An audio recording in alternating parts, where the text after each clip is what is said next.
வணக்கம் கன்னிராசி நேயர்களே. இன்னைக்கு நம்ம பார்க்க போகிறது கன்னிராசிக்காரங்களை பற்றி. அதிகமாக யோசிக்கிற மனசு, தளர்ந்து போன உள்ளம். கன்னிராசிக்காரங்கன்னாவே வெளியில் ரொம்ப அமைதியாக ஒழுங்காக தெரியும். எல்லாத்தையுமே திட்டமிட்டு செய்கிற பழக்கம் உங்களுடைய அடையாளமாகவும் இருக்கும். யாரையுமே நம்புறதுக்கு முன்னாடி 1000 தடவை யோசிப்பீங்க. ஆனால் இந்த யோசனை அதிகமாகும் போது தான் உங்களுடைய மனசை உங்களுக்கு எதிரியாக மாறிடுது. இப்படி செஞ்சால் சரியாக இருக்குமா, அப்படி சொன்னால் அவங்களுக்கு கஷ்டமா, நான் தவறாக நடந்து கொண்டேனா அப்படிங்கிற மாதிரியான கேள்விகள் எல்லாமே உங்களுடைய மனசுக்குள்ளே ஓயாமல் ஓடிக்கிட்டே இருக்குது. வெளியில் யாருமே உங்களை குறை சொல்லலை, ஆனால் நீங்களே உங்களை குறை சொல்லிக்கிட்டே இருப்பீங்க. இதுதான் கன்னிராசிக்காரங்களுடைய உள்ளார்ந்த போராட்டமாக இருந்துட்டு இருக்குது. இப்போ ஜோதிடத்தில் அப்படின்னு பார்க்கும் பொழுது கன்னிராசிக்கு புதன் தான் அதிபதி. புதன் புத்திசாலித்தனத்தையுமே விவரத்தையுமே கொடுக்கக்கூடியவராக இருப்பார். ஆனால் இந்த காலத்தில் அதே புதன் உங்களை ஓவராக யோசிக்க வச்சுட்டு இருக்காரு. சிறிய விஷயங்களையுமே பெருசாக நினைக்க வைப்பார். அதனால தான் மனசு எப்பொழுதுமே சோர்வாக இருக்கிற மாதிரி இருந்துக்கிட்டே இருக்குது. உறவுகளில் கன்னிராசிக்காரங்க ரொம்பவே நேர்மையானவங்க.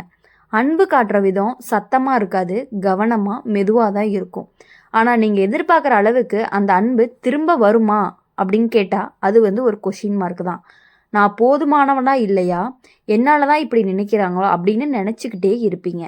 இப்போ ஒரு உண்மை மெதுவாக உங்கள் மனசுக்குள்ளே உட்காரும். அது என்ன அப்படின்னா, எல்லாத்தையுமே சரி பண்ண முடியாது, எல்லாரையுமே திருப்தி பண்ண முடியாது. இந்த உண்மை புரிய ஆரம்பிச்சிருச்சு அப்படின்னா கன்னிராசிக்காரங்களுடைய வாழ்க்கையில் ஒரு பெரிய மாற்றமே ஆரம்பமாகும். கன்னிராசிக்காரங்க வாழ்க்கையில் ஒரு பெரிய சிக்கல் என்ன அப்படின்னா, நீங்கள் மற்றவங்களுக்கு ரொம்ப பொறுமையாக இருப்பீங்க. அவங்க தவறு செஞ்சால் கூட காரணத்தை கண்டுபிடிச்சு மன்னிச்சிருவீங்க. ஆனால் அதே தவறு நீங்கள் செஞ்சீங்க அப்படின்னா உங்களை நீங்களே விட மாட்டீங்க. சின்ன தவறாக இருந்தாலுமே நான் எப்படி இப்படி பண்ணினேன் அப்படின்னு மனசுக்குள்ளே மீண்டும் மீண்டும் போட்டு ஓட்டிகிட்டே இருப்பீங்க. அந்த யோசனை தூக்கத்தையும் கெடுக்கும், நிம்மதியும் கெடுக்கும். வெளியில் யாராவது உங்களை பாராட்டுனாலும் கூட அதை முழுசாக ஏற்றுக்கவே மாட்டீங்க. இது ஏதோ அதிர்ஷ்டம்னு சொல்லிட்டு கடந்து போயிட்டே இருக்கிறீங்க. இப்போ ஜோதிடத்தில் அப்படின்னு பார்க்கும் பொழுது இந்த நேரத்தில் கன்னி ராசிக்கு கேது தாக்கம் வராது, ஆரம்பமாகுது. கேது என்ன பண்ணுவார் அப்படின்னா உங்களை உங்களுக்குள்ளேயே வச்சு இழுத்துக்குவார். பழைய தவறுகள், பழைய நினைவுகள், இது எல்லாமே திரும்ப திரும்ப நினச்சி மனசை ரொம்பவே சோர்வடைய வைக்கும். உறவுகளில் கூட இதே நிலை. நீங்கள் எல்லாருக்குமே சரியாக இருக்கணும்னு நினைப்பீங்க, யாருமே கஷ்டப்படக்கூடாதுன்னு பார்த்துக்குவீங்க. ஆனால் உங்களுக்கு கஷ்டமாக இருந்தால் அதை வெளியில் சொல்ல மாட்டீங்க. இது பெரிய விஷயம் இல்லைன்னு உங்களை நீங்களே சமாதானம் பண்ணிக்குவீங்க. இதை எப்படின்னா, இதை அடக்கிக்கிட்ட உணர்ச்சி தான் உங்களுடைய ஒரு நாள் உடம்புல கூட தாக்கத்தை காட்ட ஆரம்பிக்கும். எப்படி அப்படின்னா தலைவலி, தூக்கமின்மை, சோர்வு, இது எல்லாமே மனசு தாங்க முடியாமல் வெளியில் காட்டுற அடையாளங்களாக தான் இருந்துட்டு இருக்கும். கன்னி ராசிக்காரங்க ஒரு உண்மையை கற்றுக்கணும். அது என்ன அப்படின்னா, தவறு செய்யாத மனிதன் யாருமே இல்லை, உங்களுக்கும் விதிவிலக்கு கிடையாது. இந்த உண்மையை புரிஞ்சுக்கிறப்போ உங்களுடைய மனசு கொஞ்சம் லேசாகும். உங்களை நீங்களே மன்னிக்க ஆரம்பிப்பீங்க. அந்த மன்னிப்பு தான் உங்களுடைய முதல் குணமடைவாகவும் இருக்கும். கன்னி ராசிக்காரங்களுடைய வாழ்க்கையில் விடுறது அப்படிங்கிறது ரொம்பவே கஷ்டமான விஷயம். ஒரு உறவு கஷ்டமாக இருந்தாலும், ஒரு வேளை சோர்வாக இருந்தாலுமே இன்னும் கொஞ்சம் முயற்சி பண்ணலாம்னு பிடிச்சி நிற்கிறவங்க. உங்கள் மனசை ஏற்கனவே களைச்சிருந்தாலும் நீங்கள் அதை ஒத்துக்க மாட்டீங்க.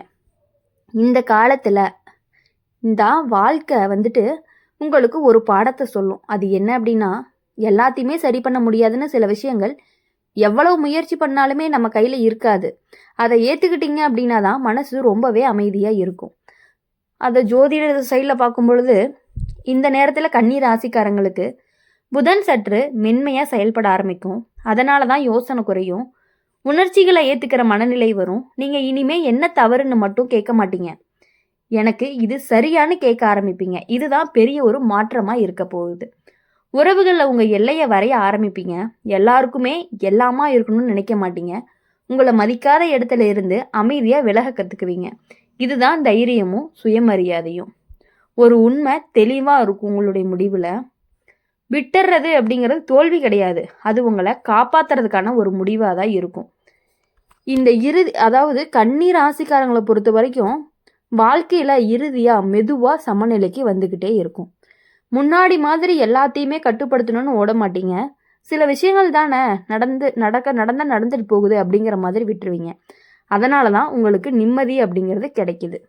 உங்கள் மனசு இப்போ ரொம்ப தெளிவாக இருக்கும். எது உங்களுக்கு தேவையில்லை, எது உங்களுக்கு முக்கியம், இந்த வேறுபாடு தெளிவாக தெரியும். உங்கள் உடம்பு, மனசு ரெண்டையுமே கவனிக்க ஆரம்பிப்பீங்க. எல்லாருக்காகவும் ஓடுனா நான் தொலைஞ்சிருவேன் அப்படின்னு புரிஞ்சுக்குவீங்க. ஜோதிட ரீதியாக பார்த்தோம் அப்படின்னா கன்னி ராசிக்காரங்களுக்கு இது குணமடைவு காலம்னு கூட சொல்லலாம். கேது கொடுத்த குழப்பம் குறையும், புதன் கொடுத்த தெளிவு மீண்டும் வரும். ஆனால் இப்போ அந்த தெளிவு மென்மையாக இருக்கும், உங்களை காயப்படுத்தாமையும் இருக்கும். காதல், உறவு, நட்பு எல்லா இடத்துலையுமே இனிமேல் நீங்கள் உண்மையை பேசுவீங்க. மனசில் இல்லாததை நடிக்கவே மாட்டீங்க. அதனால் சிலர் தூரமாக போயிட்டே இருப்பாங்க. ஆனால் உங்கள் வாழ்க்கையில் மிச்சமாக இருக்கிறவங்க தான் உண்மையானவங்களாக இருப்பாங்க. கன்னி ராசிக்காரங்க நினைவில் வச்சுக்க வேண்டியது என்ன அப்படின்னா, நீங்கள் சரியாக இருக்கணும்னு உலகம் வேண்டாம். அதாவது எப்படின்னா, நீங்கள் சரியாக இருக்கணும்னு உலகம் வேண்டாம், நீங்கள் அமைதியாக இருக்கணும்னு அதுதான் உங்களுக்கு ஒரு உலகமாக இருந்துக்கிட்டே இருக்கும். அப்படி இருக்கும் பொழுது நீங்கள் என்ன பண்ணணும் அப்படின்னா, மற்றவங்களை நினைக்கவே கூடாது. எப்பொழுதுமே உங்கள் வேலைகளில் நீங்கள் கவனமாக இருந்தீங்க அப்படின்னாலே உங்களுக்கு ரொம்பவே நல்லதாக தான் நடக்க போகுது. அப்படி இருக்கும்பொழுது கன்னி ராசிக்காரங்க ஒருத்தவங்களை நினச்சி நீங்கள் என்றைக்குமே கஷ்டப்படக்கூடாது. ஒருத்தவங்க உங்களை விட்டு விலகுறாங்க அப்படின்னா நீங்கள் விலகி போகிறதுனால தப்பே கிடையாது. கன்னி ராசிக்காரங்க பெரும்பாலுமே சத்தம் இல்லாமல் வாழ்கிறவங்களாகவும், பிரச்சனைகள் வந்தாலும் சரி ஆகிடும் அப்படிங்க மனசுக்குள்ளே சொல்லிக்கிட்டே சமாளிச்சிடுவீங்க. யாருக்காவது கஷ்டம் அப்படின்னா உடனே ஓடி போய் உதவி பண்ணுவீங்க. ஆனால் உங்களுக்கு கஷ்டம் அப்படின்னா இது பெரிய விஷயமே இல்லைன்னு தள்ளி வச்சிடுறீங்க. இந்த பழக்கம்தான் உங்களை மெதுவாக ரொம்பவே சோர்வடைய வைக்குது. வெளியில் யாருக்குமே தெரியாது, ஆனால் உள்ளுக்குள்ள களைப்பு சேர்ந்து கொண்டே இருக்கும். சிரிப்பு இருக்குமே தவிர அந்த சிரிப்புக்குள்ள சந்தோஷம் இருக்காது. கன்னி ராசிக்காரங்க ரொம்பவே உள்ளார்ந்த சோதனை காலம்னு சொல்லலாம். புதன் உங்களை புத்திசாலி ஆக்குனாலுமே அதே புதன் அதிக யோசனையும் கொடுப்பான். அதனால தான் சின்ன விஷயங்களை கூட பெரிய பாரமாக சுமக்க ஆரம்பிச்சுட்டே இருக்கிறதுனால உங்களுக்கு இனி வரக்கூடிய காலங்கள் எல்லாமே ஓரளவுக்கு நல்லதாக மட்டுமே நடக்கக்கூடிய காலங்களாக தான் இருந்துகிட்டு இருக்குது. உறவுகளில் நீங்கள் ரொம்பவே கவனமாக இருக்க வேண்டியது அப்படிங்கிறது ரொம்ப அவசியம். யாரையுமே காயப்படுத்தக்கூடாது அப்படிங்கிற வார்த்தையை அளந்து பேசுவீங்க. ஆனால் உங்களை காயப்படுத்திட்டாங்க அப்படின்னா அதை வெளியே சொல்லாமல் அந்த வழியை மனசுக்குள்ளேயே தங்கி ஒரு நாள் ஃபுல்லாக மௌனமாக மாறிடுது. அதனால் நீங்கள் என்ன பண்ணணும் அப்படின்னா,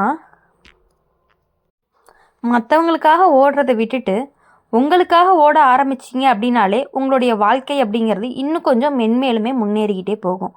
மற்றவங்களுக்காக இதுவரை நீங்கள் போராட்டம் எல்லாமே போதும். இனிமேல் உங்களுடைய முயற்சியை மதிக்காமல் போகிறதுக்கு இது எல்லாமே உங்களுக்கு ரொம்பவே வலிக்க ஆரம்பிச்சிடும். ஆனால் நீங்கள் உடனே சொல்ல மாட்டீங்க, பார்த்துக்கலாம் இவங்க இப்படி தானே மனசுக்குள்ளே சமாதானம் பண்ணிட்டு போயிட்டே இருக்கிறீங்க. இப்போது உங்களுடைய வாழ்க்கையில் பெரிய வேதனை என்ன அப்படின்னா, வெளியில் இருக்கிறவங்க கிடையாது, உள்ளுக்குள்ளே நீங்களாக கொடுக்குற இடம்தான். மற்றவங்களுக்காக நீங்கள் கொடுக்குற உங்கள் மனசுக்குள்ளே கொடுக்கக்கூடிய இடம்தான் உங்களை காயப்படுத்திக்கிட்டே இருக்குது. அதை நீங்கள் புரிஞ்சுக்கிட்டு நடந்துக்கிட்டீங்க அப்படின்னாலே உங்களுக்கு எப்பொழுதுமே ஒரு நல்லது மட்டுமே நடக்கும். நீங்கள் தனியாக இருக்க மாதிரி உங்களுக்கு தோணும். அப்படி தோணுனாலுமே பரவாயில்ல, இனிமேல் நீங்கள் மற்றவங்க எது பண்ணினாலுமே சரின்னு நினைக்கக்கூடிய உங்களுடைய விஷயங்களை நீங்கள் மாற்றிக்கிட்டீங்க அப்படின்னா உங்களுக்கு நீங்கள் பண்ணுற தப்பை விட மற்றவங்க பண்ணுற, இப்போது நீங்கள் ஒரு தப்பு பண்ணிட்டீங்கன்னா அதை ரொம்ப பெருசாக நினச்சிக்கிறீங்க. இதுவே மற்றவங்க ஒரு தப்பு பண்ணிட்டாங்க அப்படின்னா சரி இதனால தான் அவங்க பண்ணியிருப்பாங்க, தெரியாமல் பண்ணியிருப்பாங்க அப்படிங்கிற மாதிரி நீங்கள் யோசிச்சு அவங்கள மன்னிச்சுட்டு விட்டுடுறீங்க. அதனாலேயே அவங்க என்ன பண்ணிடுறாங்க அப்படின்னா உங்களை வச்சு ரொம்பவே இவங்க எதை எடுத்தாலும் ஈஸியாக எடுத்துக்குவாங்க அப்படிங்கிற மாதிரி மைண்ட் செட்டில் எதுவாக இருந்தாலும் ஒரு வாட்டி பண்ணிட்டு சாரி கேட்டால் வேலை முடிஞ்சிடும் அப்படிங்கிற மாதிரி நடந்துக்கிறாங்க. அதனால் இனிமேட்டு எல்லார்கிட்டையுமே நீங்கள் ஒரு லெவலாக இருந்துக்கிறது அப்படிங்கிறது ரொம்பவே ஒரு நல்ல விஷயமா இருந்துக்கிட்டு இருக்கும். நீங்கள் கொடுக்கக்கூடிய அன்பு, பாதுகாப்பு எல்லாத்தையுமே நீங்கள் கொடுக்குறீங்க. ஆனால் அவங்க உங்ககிட்ட திருப்பி வருமா அப்படின்னு கேட்டாங்கன்னா அவங்க ஒரே வார்த்தை என்ன சொல்கிறாங்க அப்படின்னா, அவங்க கொடுக்குறாங்க, திருப்பி அந்த அளவுக்கு எங்களால் கொடுக்க முடியுமான்னு கேட்டால் கிடையாது. நீங்கள் கொடுக்கக்கூடிய அன்பு முழுசாக அவங்க பெற்றுக்கிட்டு ஆனால் திரும்ப அவங்களுக்கு அது கொடுக்கறது அப்படிங்கிறது ரொம்பவே கஷ்டமாக இருக்குது. நீங்கள் அவங்களுக்கு நல்லாவே தெரியும் நீங்கள் அவங்க மேலே எவ்வளோ பாசமாக இருக்கீங்க அப்படிங்கிறது அவங்களுக்கு ரொம்ப நல்லாவே தெரியும். அதை புரிஞ்சுக்கிட்டுமே உங்களுக்கு அதை திருப்பி கொடுக்கறக்கு அவங்க கஷ்டப்படுறாங்க. அதனால் என்ன பண்ணுறீங்க அப்படின்னா உங்களுடைய லெவலை நீங்கள் கரெக்டாக வச்சுக்கிறது அப்படிங்கிறது ரொம்பவே ஒரு முக்கியமான விஷயமா இருந்துகிட்டு இருக்குது. உங்களுடைய கேரக்டரை நீங்கள் மாற்றிக்கிட்டீங்க, அதாவது கேரக்டர் மீன்ஸ் உங்களுடைய பாசம் வைக்கிற ஒரு விஷயத்தை நீங்கள் மாற்றிக்கிட்டீங்க அப்படின்னா உங்கள் வாழ்க்கை இன்னுமே நல்லாயிருக்கும், சூப்பராக இருக்கும். எல்லா விஷயங்கள்லையுமே நீங்கள் வெற்றி அடையணும் அப்படின்னு சொல்லி எங்கள் சேனல் மூலிமா நாங்கள் எப்பொழுதும் உங்களை வாழ்த்திக்கிட்டே இருப்போம். மறக்காமல் இந்த வீடியோ உங்களுக்கு பிடிச்சிருந்துச்சு அப்படின்னா லைக் பண்ணுங்கள், ஷேர் பண்ணுங்கள். கமெண்ட் செக்ஷனில் நீங்கள் என்ன ராசி அப்படிங்கிறத கமெண்ட் பண்ணிட்டு போங்க. மறக்காமல் நம்மளுடைய அம்மன் ராசி பலன் சேனலை சப்ஸ்கிரைப் பண்ணிக்கோங்க. பக்கத்தில் இருக்க பெல் ஐக்கனை கிளிக் பண்ணினீங்க அப்படின்னா தான் நாங்கள் போடுற வீடியோஸ் எல்லாமே உங்களுக்கு உடனுக்குடனே நோட்டிஃபிகேஷனில் வரும். நன்றி.